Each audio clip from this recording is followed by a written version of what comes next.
Haybar jеңиши. Hijra 7-yıl. Rabiul Awal ayı. Gelişimdi buzgandığı üçün Madinadan qууп чыгарылган жөөттөрдүн көбү Хайбар деген жерге келип жайгашкан болчу. Анткени бул жерде жөөттөрдүн башка уруулары жашап турган. Мындан сырткары Гатафан жөөттөрү жана башка жөөт уруулары дагы алар менен тыгыз байланышта болгон. Алар Меккелик капырлар менен келишим түзүп, эгер мусулмандар Меккеге кол салса, булар Хайбардан Мадинага кол салмак болушкан. Бирок алардын ойлогону ташкап, Пайгамбарыбыз Меккеликтер менен Худайбия келишимин түзүп, согушка убактылуу болсо дагы чекит коюуга жетишти. Ошондой болсо да, Хайбар жөөттөрү бул келишимге тиешеси жок болгондуктан мусулмандарга ар дайым коркунуч туудуруп турган. Анын үстүнө Шамга бара жаткан соода кербени Хайбардын жанынан өткөн. Жөөттөр араптардын соода керменине көп зыян келтиришет эле. Мына ушундай коркунучтар мусулмандардын тынчын алып, Хайбарды бир жансыл кылуу зарылдыгы келип чыккан. Худайбиядан кайтып келе жаткан жолдо түшүрүлгөн Фатх сүрөсү Хайбардын жеңилиши тууралуу сүйүнчүлөгөн. Ошентип бир күнү Пайгамбарыбыз саллаллаху алейхи ва саллям сахабаларына Хайбарга аттанууну буйруду. Согушка аттанууга 200 аттуу, калганы жөө болуп, жалпы 1600 аскер топтолду. Бул учурда Гатафан жөөттөрү да хайбарлыктарга жардам берүү максатында жолго чыгышат. Ошондо мусулмандардын бир өкөсү аларга элчиликке барып, эгер алар Хайбарга кетишсе, мусулмандардын бир бөлүгү Гатафанды басып кирерин кабарлашат. Мындан чочулаган Гатафан жөөттөрү Хайбарга барбай калышат. Мусулмандар Хайбарга түн ичинде келип жетишет. Бирок Пайгамбарыбыз саллаллаху алейхи ва саллям душманы болсо да түн ичинде каптап кирүүгө уруксат берген жок.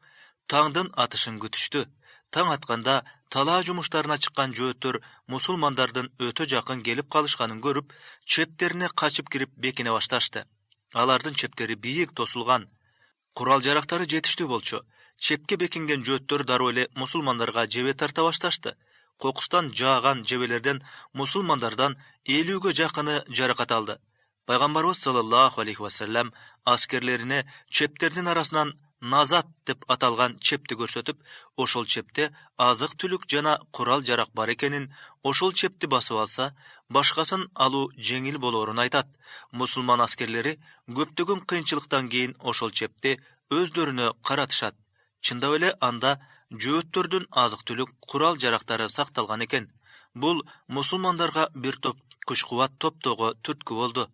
Түн ичинде Пайгамбарыбыз саллаллаху алейхи ва саллям эртең мобутууну, Алланы жана анын элчисин сүйгөн жана Алла менен анын элчиси аны сүйгөн адамга карматам. Ал тууну кармаган абалда Алла Хайбарды багындырат деп айтат.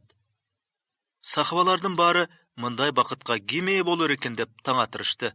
Таң атар замат сахабалар Пайгамбарыбыз саллаллаху алейхи ва саллямдын айланасына чогулушту. Алардын баары тууну мага берсе экен деп эңсеп отурушту. Пайгамбарыбыз саллаллаху алейхи ва саллям Али кайда жүрөт деп сурады. Кимдир бирөө анын көзү ооруп жатканын айтты. Аны чакырып келүүгө бирөөнү жумшады. Hazreti Али келгенден кийин Пайгамбарыбыз саллаллаху алейхи ва саллям анын көзүнө түкүрүп дем салды эле, ал дароо айыгып кетти. Анан ага тууну карматып, жеңишке жетмейинче согушту уланта бер. Кийин аларды динге чакыр. Аларга аткаруусу важип болгон амалдарды айт. Аллага ант ичип айтам, сенин себебиң менен бир адамдын динге кирүүсү сен үчүн кызыл төөдөн да жакшыраак, деди. Ошентип Hazreti Али тууну колуна алгандан кийин 10 күнгө созулган согуш жыйынтыкталып, жөөттөр толугу менен багынууга аргасыз болушту. Чептер биринин артынан бири багынып отуруп, акыры жөөттөр мусулмандар менен келишим түзүүнү сунуш кылышты. Пайгамбарыбыз саллаллаху алейхи ва саллям келишимди кабыл кылды. Анда биринчи, согушкан жөөттөр өлтүрүлбөйт. Экинчи, жөөттөр Хайбардан бала чакасы менен бир төөгө жүктөрүн артып чыгып кетишет. Үчүнчү, башка мал-мүлк, курал жарактары мусулмандарга калтырылат. Бул келишим бекитилгенден кийин жөөттөр ордуларында калып, жер иштетип, андан түшкөн түшүмдө мусулмандарга салык төлөп туруу сунушун киргизишет. Пайгамбарыбыз саллаллаху алейхи ва саллям буга да макул болот. Анткени Хайбардын жери түшүмдүү болчу. Ал эми аны иштетүү үчүн мусулмандар бул жерде калбайт эле. Согуштун жыйынтыгында мусулмандардан 20 адам шейит кеткен. Жөөттөрдөн 93 адам өлгөн. Согуш аяктап, келишим түзүлүп, тынчтык жашоо башталгандан кийин жөөттөр пайгамбарыбыз саллаллаху алейхи вассаламга бир койдун этин кууруп тартууга жөнөтүшөт. Аны Салам бин Мишкам деген жөөттүн аялы Зайнап алып келет. Пайгамбарыбыз саллаллаху алейхи вассалам бир топ сахабалары менен бирге аны жемекке отурат да, бир кесим этти оозуна салып, жутпастан кайра чыгарат да, мындан жебегиле, бул эт ууланган экенин айтып жатат дейт. Сахабалардан бир гана Башир бин Бара аттуу киши этти жутуп жиберген экен, ал ошол замат шейит болот. Пайгамбарыбыз саллаллаху алейхи вассалам этти алып келген аялды таптырып, эмне үчүн мындай кылганын сураганда, тиги: "Эгер сен чыныгы пайгамбар болсоң, сага кабар келерине ишенгем. Эгер жалганчы болсоң, анда сенден элди куткарайын дегем" деп жооп берди. Пайгамбарыбыз саллаллаху алейхи вассалам аны кечирип жиберет. Ал эми ууланып каза болгон Бишир бин Баранын туугандары аны жазага тартышты. Бул ууланган эттен пайгамбарыбыз саллаллаху алейхи вассалам жеген эмес, бирок оозуна салгандыктан анын зыяны тийип, ошонун айынан каза болду деген айтымдар да бар. Себеби пайгамбарыбыз саллаллаху алейхи вассалам ооруп жатканда аны зыярат кылып кирген алиги каза болгон Биширдин карындашына карап: "Бул оору сенин агаң менен бирге Хайбарда жеген ууланган эттин кесепети" деп айткан. Аткарылбай калган умраны аткаруу. Худайбияда пайгамбарыбыз саллаллаху алейхи вассалам сахабаларына кийинки жылы умра үчүн кайра келишерин убада кылган эле. Арадан бир жыл өтүп, мына ошол убаданы аткара турган учур келди. Хижранын 7-жылы Шабан айында пайгамбарыбыз саллаллаху алейхи вассалам сахабалары менен жалпы 2000ге жакын адам Меккеге сапарга чыгат. Алардын арасында аялдар, жаш балдар да бар эле. Мусулмандар жеңил гана куралданып, согушуу үчүн эмес, ибадат үчүн жолго чыгышты. Умра кылуучулардын катарында 100 атчан аларды ар кандай кокустуктардан сактоо үчүн кошо аттанды. Бул сапар мусулмандар үчүн өтө кубанычтуу болду. Айрыкча 7 жылдан бери туулуп өскөн жерин көрө элек мухажирлер жон терисине батпай сүйүнүштү. Зулкулайфага келип, ихрамга ниет кылып, ихрам кийимдерин кийишти.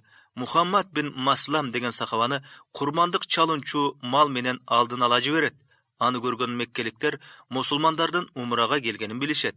Меккеге жакын келишкенден кийин курал жарактын баарын бир жерге топтоп, ага кароол кылып, бир канча адамды калтырып өздөрү Меккеге киришти. Пайгамбарыбыз саллаллаху алейхи вассаламдын төсүн Абдулла бин Раваха жетелеп Меккеге кирди. Алгач Кабаны айланып таваф кылышты. Пайгамбарыбыз саллаллаху алейхи вассалам алгачкы 3 жолку айланууну ылдамыраак басып, тетик аткарууга буйруду. Анткени меккелик капырлар Меккеден кеткен мусулмандар Мадинанын нымдуу абасына көнө албай ооруп калышты деп ушак тараткан болчу. Эми алардын эч кандай оорубай эле күч кубаттуу экенин аларга көрсөтүү керек эле.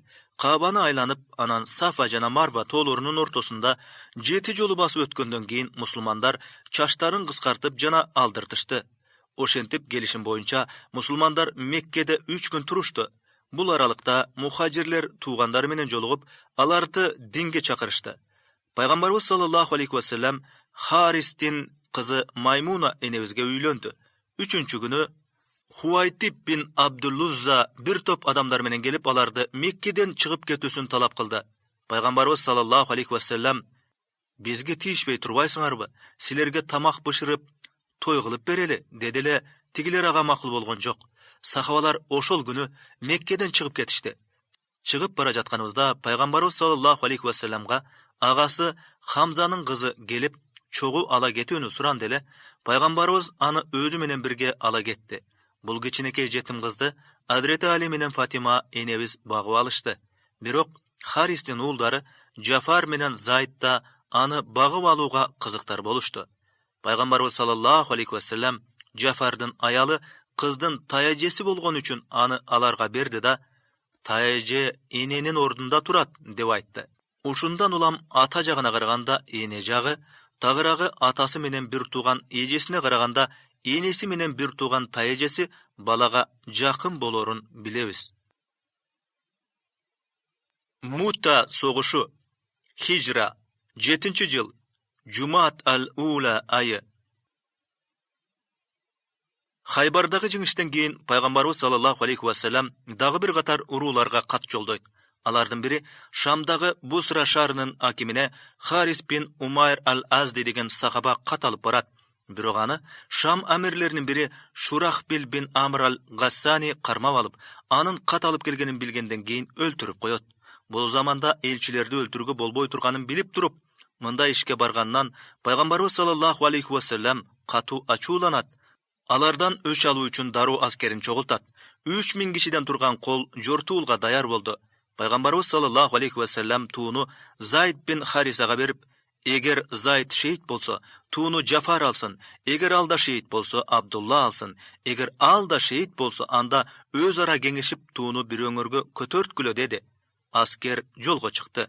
Бул ошол заманда атак алыска кеткен Рум өлкөсүнө баш көтөрүп, согушка аттанган алгачкы аскер болчу.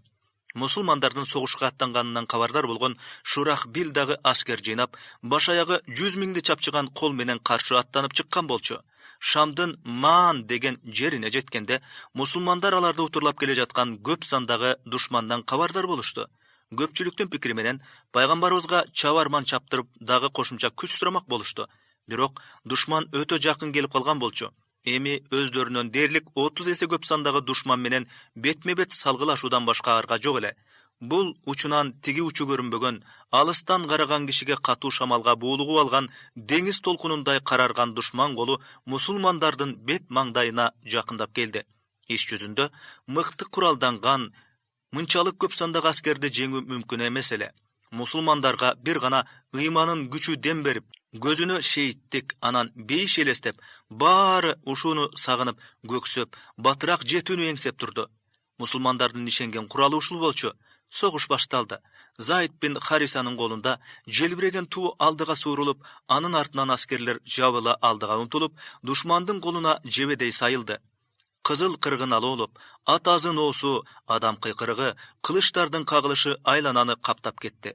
Сол колуна тууну кармап, оң колу менен душманды туш келди сулатып бара жаткан Зайдка удама-уда найза сайылды. Алдан тайып, кулап бара жатканына карабастан, тууну көкүрөгүнө бекем кысып, жанындагылардын бири келип аны жөлөп калганда гана тууну ага карматып, өзү кулап түштү. Туу эми Джафар бин Абу Талиптин колуна тийди. Көп узабай Джафардын туу кармаган колун кылыч шылып түштү. Джафар тууну оң колуна алды.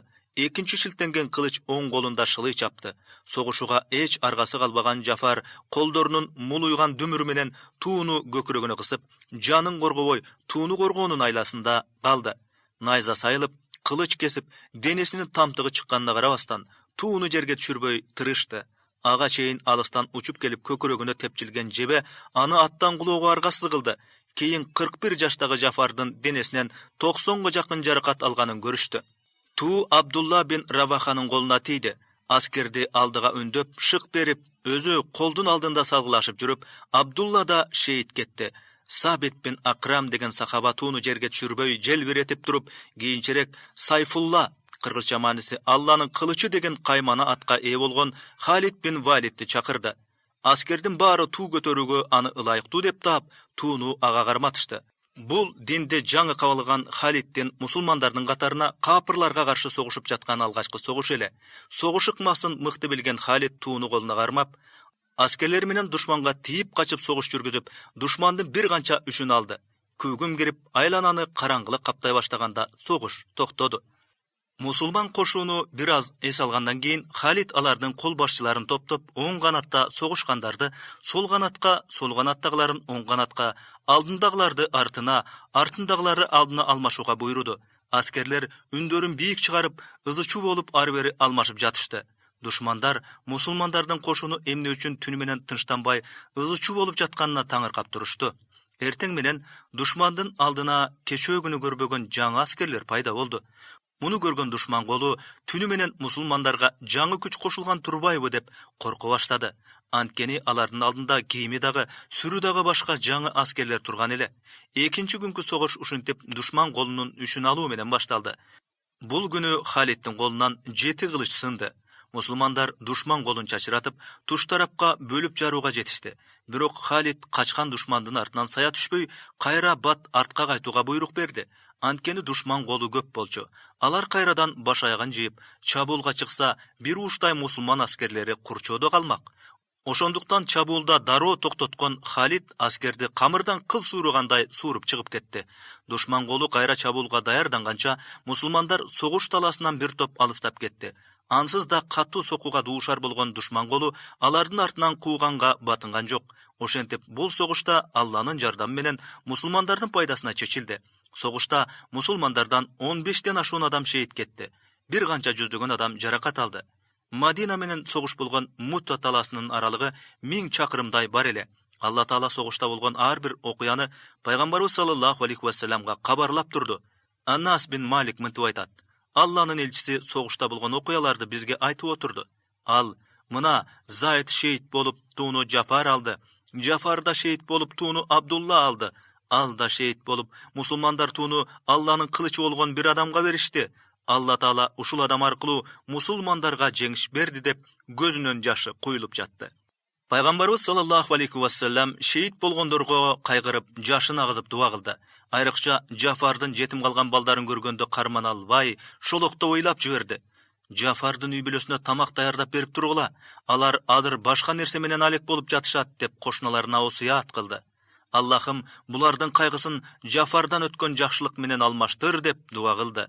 Анын дуасы кабыл болуп, кийинчерээк Джафардын жесири Асмага Абу Бакр Сыдык үйлөнүп, анын балдарына өз балдарындай кам көрдү. Пайгамбарыбыз саллаллаху алейхи ва саллям согуштан кайтып келген кээ бир сахабаларга аялдары: "Силер согуштан качып келдиңерби?" деп айтып жатканын угуп калып: "Жок, булар качып келген жок, утуп келди" деп алардын жеңиш менен келгенин тастыктап жатты. Шейит болгондордун даражасын кабарлап: "Алар шейит болушту. Мен алардын бейиште жүргөнүн көрүп жатам. Джафар бейиште эки канаты менен учуп жүрөт. Үммөт аны ушундан улам тааныйт" деген сыяктуу бир канча хадистерин айткан. Түшүндүрмө. Хижранын 8-жылында жогоркулардан сырткары дагы мындай окуялар болуп өткөн. Биринчи, Пайгамбарыбыз саллаллаху алейхи ва салламдын 30 жашында көргөн улуу кызы Зейнеп каза болгон. Апасы Хадижа менен бирге динди кабыл алып, алгачкы мусулмандардын катарында болгон Зейнеп Абул Ас бин Раби деген адамга турмушка чыккан эле. Кызынын жаназасын Пайгамбарыбыз саллаллаху алейхи ва саллям өзү түшүргөн.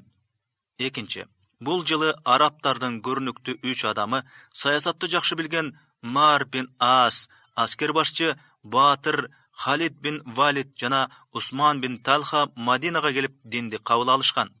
Үчүнчү, Хандак согушунда Абу Суфьянга жардам берип мусулмандарга каршы согушкан уруулардын бири Мурра уруусу болчу. Алар мусулмандарга каршы 400 аскерин жиберген эле. Ошондой эле алар динди үйрөтүү үчүн бара жаткан мусулмандардын 27син шейит кылган эле. Кийин Пайгамбарыбыз саллаллаху алейхи ва саллям аларды багындыруу үчүн Галиб бин Абдулланын башчылыгында 200 адамдан турган кол жиберет. Алар урууну багындырып келет. Ушул согушта бир окуя болот. Адрети Усама бин Зайд согуш учурунда бир адамды өлтүрмөкчү болот. Тиги корккондон келме келтирет. Усама ага карабастан тигини өлтүрөт. Кийин бул окуя пайгамбарыбызга угулганда ал ачууланып: "Эмне үчүн келме айткан адамды өлтүрдүң?" деп жекирет. Усама ал чын жүрөгүнөн эмес, өлүмдөн корккондон келме келтиргендигин айтат. Пайгамбарыбыз саллаллаху алейхи ва саллям: "Сен анын жүрөгүндөгүнү кайдан билмек элең?" деп өлтүргөнүнө нааразылыгын билдирет.